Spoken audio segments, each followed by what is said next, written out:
Kapag naririnig natin ang salitang nuclear bomb, ang pumapasok agad sa isip ay kapangyarihan. Isang sandatang kayang burahin ang isang lungsod sa loob lang ng ilang segundo. Pero alam mo ba na ilan lang sa mga bansa sa mundo ang may ganitong kakayahan?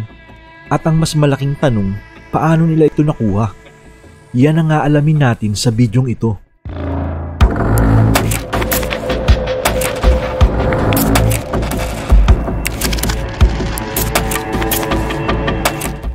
Ang Estados Unidos ang unang bansa na nakalikha ng nuclear bomb sa ilalim ng Manhattan Project noong ikalawang digmaang pandaigdig. Noong 1945, ginamit nila ito sa Hiroshima at Nagasaki sa Japan. Dito nagsimula ang panahon na tinatawag na nuclear age. Kung gusto mong malaman ng buong detalye kung paano nakagawa ang Amerika ng atomic bomb, ay panoorin mo na lang ang bidyong ito.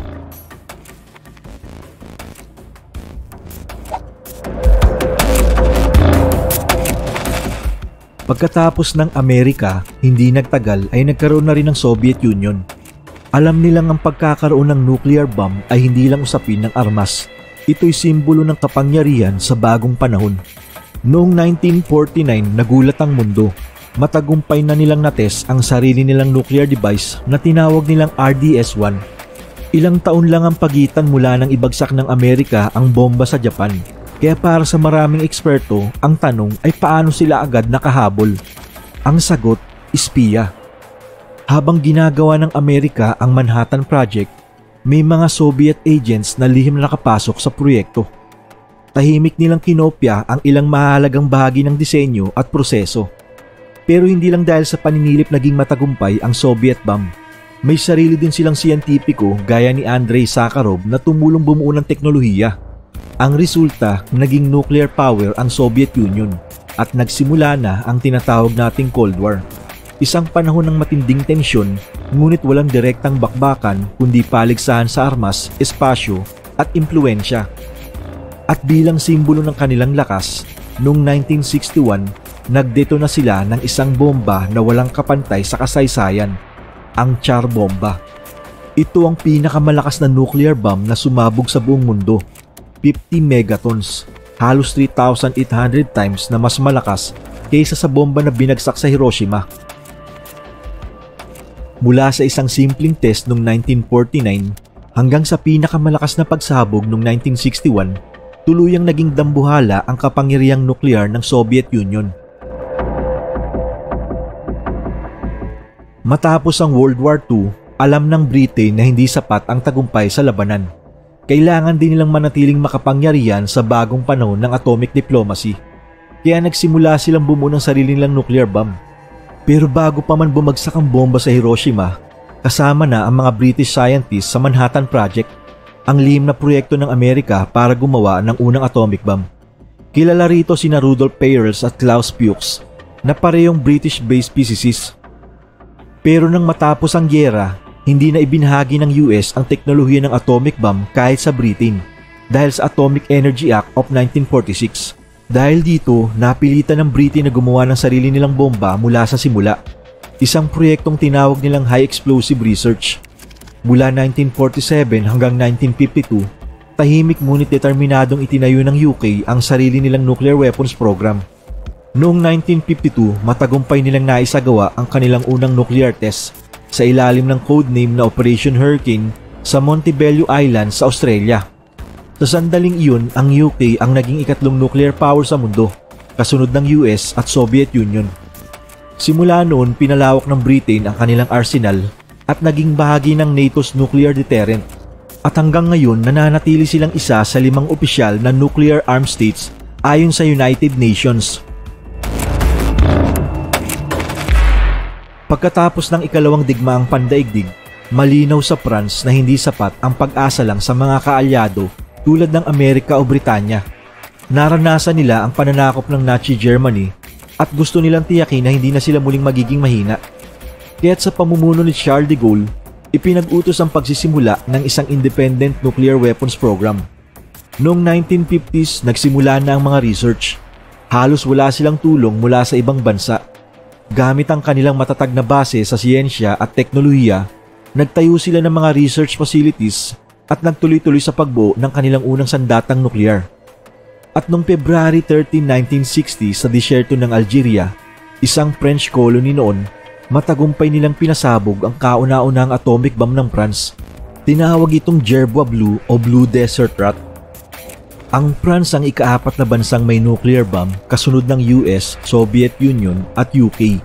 Sa mga sumunod na taon, lalo pa nilang pinahusay ang kanilang arsenal at kalaunin nakabuo rin sila ng hydrogen bomb noong 1968. Sa kabuuan, ang pagkakaroon ng France ng nuclear weapons ay bahagi ng kanilang layunin na maging tunay na independent na global power, hindi umaasa kahit kanino pagdating sa depensa. Pagkatapos ng ikalawang digmaang pandaigdig, nagsimula ang Cold War at dito naisip ng China na kailangan din nila ang sariling sandatang nuklear. Pero hindi ito naging madali. Noong 1950s, bagyang tinulungan ng Soviet Union ang China. Nagpadala sila ng ilang technical na impormasyon, kagamitan at mga siyentipiko para tumulong sa nuclear research. Pero hindi nila ibinigay ang buong sikreto.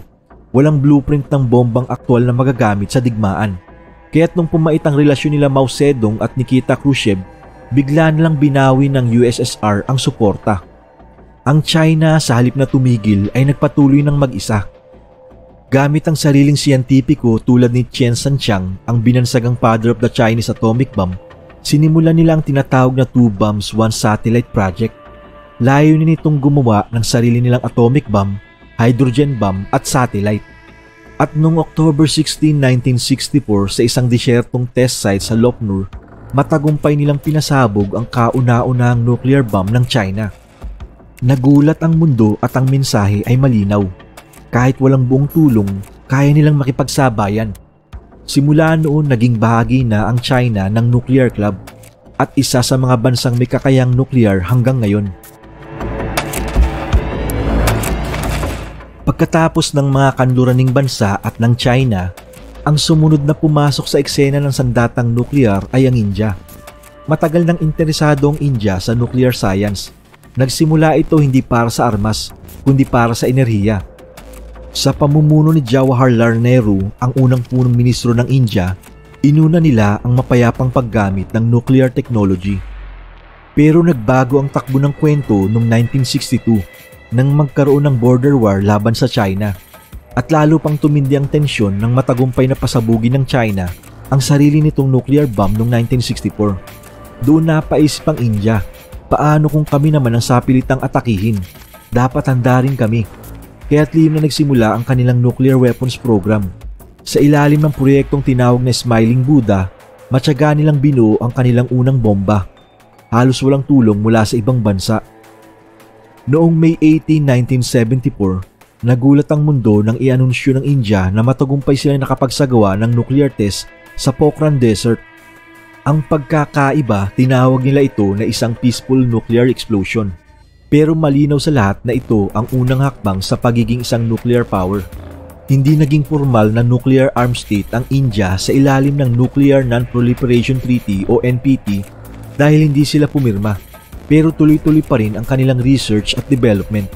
At noong 1998 sa ilalim ni Prime Minister Atal Bihari Vajpayee, nagsagawa muli ang India ng sunod-sunod na nuclear tests at tuluyang ipinakita sa buong mundo na isa na silang ganap na nuclear weapon state. Hindi nagpahuli ang Pakistan. Matapos ang nuclear test ng India noong 1974, nagsimula ang Pakistan ng sarili nitong lihim na programa. Si Dr. A.Q. Khan ang naging susi. Ninakaw niya ang disenyo ng uranium centrifuge mula sa Europe at itinayo ang Kahuta Facility. May tulong din mula sa China sa teknikal na aspeto. Noong 1998, sumagot ang Pakistan sa test ng India sa pamamagitan ng Chagae-1, ang kanilang unang matagumpay na nuclear test. Mula noon, naging malinaw. Pareho ng may nuclear weapons ang dalawang magkaribal sa Timog Asya.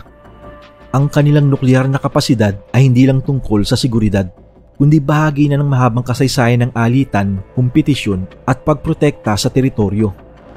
Ang tanong ngayon ay hindi kung kaya ba nilang gumamit, kundi kung paano nila mapipigilang umabot sa paggamit.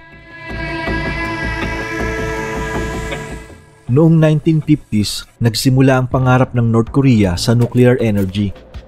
Tinulungan sila ng Soviet Union na magtayo ng nuclear reactor sa Yongbyon. Pang-enerhiya raw, hindi pang-armas. Sa papel, ito'y para sa siyensya. Pero sa likod ng mga pader ng Yongbyon, nagsimulang gumulong ang mas ambisyosong plano. Pagdating ng 1990s, bumagsak na ang Soviet Union. At habang abala ang mundo sa Cold War at mga pagbabago sa Europa, tahimik na nagpatuloy ang North Korea sa pag-enrich ng uranium at pag-extract ng plutonium, mga pangunahing sangkap sa paggawa ng nuclear bomb. Pero may bahagi ng kwento na hanggang ngayon ay usap-usapan.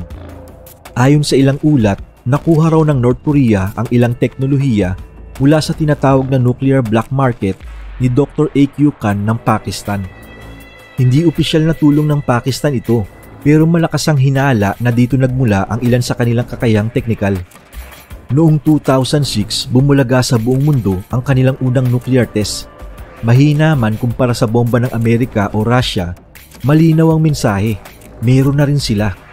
Walang opisyal na bansang tumulong, wala ring malinaw na kaalyadong nagtulak sa kanila, pero sa pamamagitan ng tiyaga, lihim na pananaliksik at ilang pinaghihinalaang koneksyon, naisa katuparan nila ang pinakakinatatakutang sandata.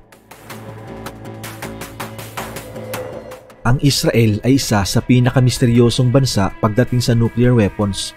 Hindi gaya ng ilang bansa, hindi nila kailanman kinumpirma o itinanggi na sila'y may hawak na nuclear bomb.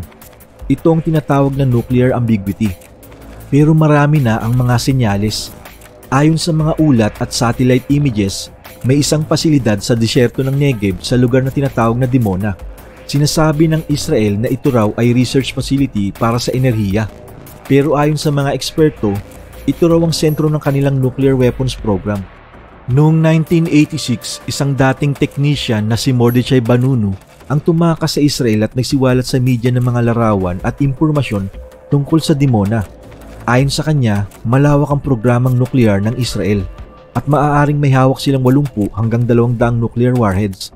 Agad siyang dinukot at kinulong na lalo pang nagpatibay sa hinala ng marami. Ayaw aminin ng Israel ang tungkol sa kanilang nuclear weapons dahil para sa kanila, mas kapaki-pakinabang ang hindi pagsasalita. Kung aamin sila, baka lalo silang madikdik sa usapin ng armas sa gitnang silangan. Kung magtatanggi naman, baka mawalan sila ng deterrent o panakot sa mga kaaway. Ang kanilang open secret ay nagsisilbing tahimik na depensa laban sa mga bansang may tensyon sa kanila tulad ng Iran, Syria at dating mga kalapit na Arab states. Hanggang ngayon, hindi pa rin ito kinukumpirma ng Israel pero naniniwala ang marami na meron talaga sila. Hindi ganon kadaling gumawa ng sandatang nuklear. Bukod sa napakamahal na proseso na umaabot sa bilyong dolyar, kailangan din ng advanced na siyensya, mahigpit na kontroladong materyales tulad ng uranium o plutonium at teknolohiyang hindi basta-basta naaabot ng karamihan sa mga bansa. Pero higit sa lahat, may umiiral na pandaigdigang kasunduan na tinatawag na Nuclear Non-Proliferation Treaty o NPT. Layunin nitong pigilan ang pagkalat ng nuclear weapons, itaguyod ang mapayapang paggamit ng nuclear energy at hikayati ng unti-unting pagbabawas ng sandatang nuklear sa buong mundo. Sa kabila ng mga regulasyong ito, may mga bansang pinaghihinalaang nais pa ring magkaroon ng ganitong sandata. Isa na rito ang Iran na matagal ng sentro ng mga negosasyon sa pagitan ng iba't ibang bansa upang mapigilan ang kanilang nuclear program. Ito ang sinasabing sanhi ng kaguluhan ngayon sa pagitan nila at ng Israel kung saan sumali na ang US at binomba ang kanilang nuclear facilities. Samantala may mga bansa namang dating may nuclear weapons ngunit kusang loob na isinuko ito. Halimbawa ang South Africa na noong dekada 90 voluntaryong binuwag ang kanilang buong nuclear arsenal. Isa ito sa mga bihirang kaso ng bansang pumili ng kapayapaan kaysa kapangyarihan. Sa huli, ang pagkakaroon ng nuclear bomb ay hindi lamang usapin ng lakas militar. Isa itong napakalaking responsibilidad, kapangyarihang maaaring magbigay ng proteksyon, ngunit maaari ring magdulot ng hindi masukat na pinsala sa sangkatauhan. Sa mundo ngayon na tinatayang may humigit kumulang 13,000 nuclear weapons, ang tunay na tanong ay hindi na lang kung sino ang may bomba, kundi kung sino ang may sapat na disiplina at pananagutan para hindi ito gamitin.